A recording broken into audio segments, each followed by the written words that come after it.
इस बात की बहुत संभावना है कि पिछले कुछ दिनों में आपने अपने एरिया में कुछ ज़्यादा पावर कट नोटिस किया होगा, और अगर अभी तक आपने नोटिस नहीं किया है तो बहुत जल्दी आप इस वीडियो को देखने के बाद नोटिस करने लगेंगे। हाल ही में ऊर्जा मंत्री आर.के. सिंह ने एक इंटरव्यू में कहा है कि अभी जितने भी देश में जिन पावर जनरेटिंग यूनिट्स हैं उसमें कुछ ही दिनों के लिए कोयला बचा हुआ है।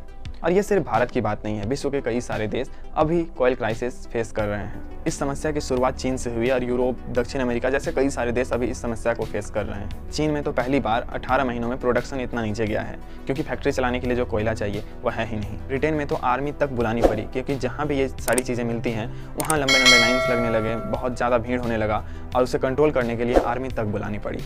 और भारत के ऊर्जा मंत्रालय की तरफ से तो ये भी कहा गया है कि ये समस्या अभी 5-6 महीनों तक बना रहेगा। लेकिन अचानक से पूरे विश्व में इस संकट का कारण क्या है? अचानक इतनी बड़ी समस्या कैसे हमारे सामने आ रही है? इससे हमें क्या प्रभाव पड़ेगा और हमारी इकोनॉमी को क्या प्रभाव पड़ेगा, हमारे देश में इसका कितना असर हो सकता है, इन सारी चीज़ों को वीडियो में आगे जानेंगे। तो चलिए शुरू करते हैं। ज्यादातर प्लांट्स में 1 से 2 दिन 3 दिन का स्टॉक। राज्यों में कोयले की कमी हो गई है और स्टॉक ज्यादा बचा नहीं है।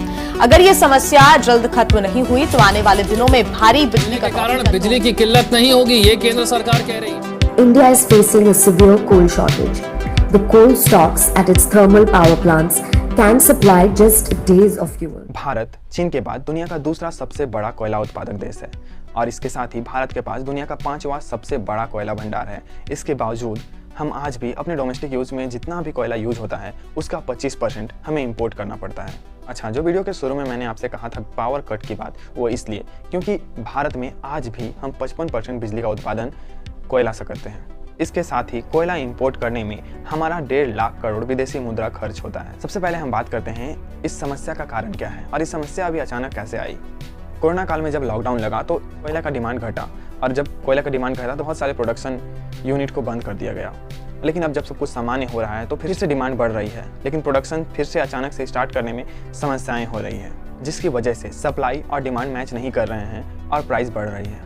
कोयला के प्राइस में 40% का इजाफा हुआ है। भारत की अर्थव्यवस्था कोविड से हुए नुकसान को तेजी से रिकवर करने की कोशिश कर रहा है।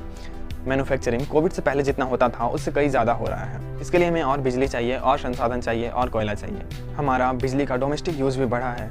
जहां अगस्त 2019 में हम बिजली की खपत 10,06,100 करोड़ यूनिट कर रहे थे, वहीं बढ़कर 2020 में 12,04,000 करोड़ हो गया है। और लास्ट के 2 महीनों में ही भारत में बिजली का खपत 17% बढ़ा है और इसके लिए हमें और कोयला चाहिए क्योंकि भारत में अभी भी 55% बिजली का उत्पादन हम कोयले से करते हैं। लॉकडाउन के बाद मानसून की वजह से भी कोयले का जो सप्लाई चेन है वो बाधित हुआ है। इसके अलावा विश्व का हर देश ग्लोबल वार्मिंग को देखते हुए ग्रीन एनर्जी पर ही पैसा खर्च करना चाहता है, इन्वेस्ट करना चाहता है। लेकिन ग्रीन एनर्जी अभी इतनी बड़ी नहीं हुई है कि उससे हमारी ज़रूरतें पूरी हो सके। इसके अलावा कोयला के प्रोडक्शन में कार्बन एमिशन को कम करने के लिए जो नई टेक्नोलॉजी लाई जा रही है उसमें पैसे खर्च हो रहे हैं, तो प्राइस और बढ़ रहा है। इसके अलावा जब भारत और चीन जैसे देश ये कहते हैं कि 2030 तक हम 65% अपनी निर्भरता को पारंपरिक ऊर्जा स्रोत से कम कर देंगे, तो कोई भी ऐसी जगहों पर इन्वेस्ट क्यों करेगा जिसका डिमांड फ्यूचर में घटने वाला है।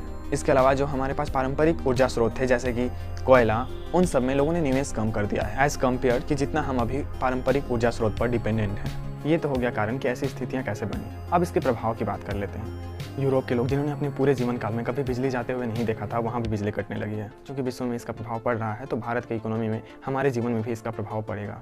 कोरोना के बाद अभी देश की अर्थव्यवस्था अच्छी तरह से अपने पटरी पर आई भी नहीं है। अगर ऐसा एनर्जी क्राइसिस आता है तो इसका प्रभाव इकोनॉमी पर भी पड़ेगा। इसके अलावा मिडिल ईस्ट ने ऑयल के प्राइसेस को जानबूझ के कंट्रोल करके रखा है ताकि इसका प्राइस बढ़ते रहे। और इससे ये भी अनुमान लगाया जा रहा है कि कहीं लोगों को ऐसा ना लगने लगे कि जो हमारे पारंपरिक ऊर्जा स्रोत है वही अच्छा था, ये ग्रीन एनर्जी पर हम इन्वेस्ट भी कर रहे हैं, जबकि उतना फ़ायदा उसका नहीं हो रहा है। अभी कम से कम पारंपरिक ऊर्जा स्रोत में एक निश्चितता तो थी और इससे ये भी हो सकता है कि ग्रीन एनर्जी से लोगों का भरोसा उठने लगे। और इसके अलावा अभी फेस्टिवल सीजन आने वाला है और ऐसे में हमें और ज़्यादा बिजली की आवश्यकता होती है, और ज़्यादा ऊर्जा की आवश्यकता होती है और ऐसे में ये संकट और बढ़ेगा। अब ये तो हो गई समस्या, लेकिन अब हम सॉल्यूशन की बात करते हैं कि अभी हमारे पास सॉल्यूशन क्या है, इस समस्या से कैसे हम निजात पा सकते हैं। हाल ही में भारत सरकार ने कुछ कदम उठाए हैं जिसमें कि कहा गया है कि जो भी भारत में कोयल खदानें हैं, कोयल ब्लॉक्स हैं, उसकी जो नीलामी की प्रक्रिया है उसे ट्रांसपेरेंट किया जाएगा, उनको ज़्यादा खोला जा सके ताकि अधिक से अधिक कंपनी उसमें निवेश करे। और जब अधिक निवेश होगा तो बेहतर तरीके से प्रोडक्शन हो सकेगा। बेहतर तरीके से प्रोडक्शन होगा तो भारत की जो इम्पोर्टेड कोयल पे निर्भरता है वो कम होगी। जैसा कि मैंने पहले ही कहा था कि हम आज भी 25% कोयला इंपोर्ट करते हैं, जबकि आने वाले 100 वर्षों के लिए हमारे पास पर्याप्त कोयला है। क्यों ना हम इंपोर्ट कम करके डोमेस्टिक प्रोडक्शन को बढ़ाएं और उसी का उपयोग करें। इससे हमारा फॉरेन एक्सचेंज भी बचेगा। इसके अलावा भारत के कोल प्रोडक्शन और डिस्ट्रीब्यूशन में हमेशा से कोल इंडिया का ही मोनोपोली रहा है। जैसे कि हाल ही में सरकार की जो नीतियाँ रही हैं उसे यहाँ लागू करके और भी सरकारी कंपनी को यहाँ लाया जा सकता है, जिससे कि एक कंपटीशन बढ़ेगा और प्रोडक्शन की क्वालिटी इंप्रूव होगी और डिस्ट्रीब्यूशन में भी काफ़ी सुधार आएगा। इसके अलावा कैप्टिव माइंस जैसे कि आयरन, एल्यूमिनियम के जो इंडस्ट्रीज है जिन्हें कि ये परमिशन दिया गया था कि उन्हें जितना यूज करना है उतना वो प्रोडक्शन खुद से कर सकते हैं, उन्हें परमिशन दिया जाए कि वो अपना प्रोडक्शन का 50% मार्केट में सेल कर सके।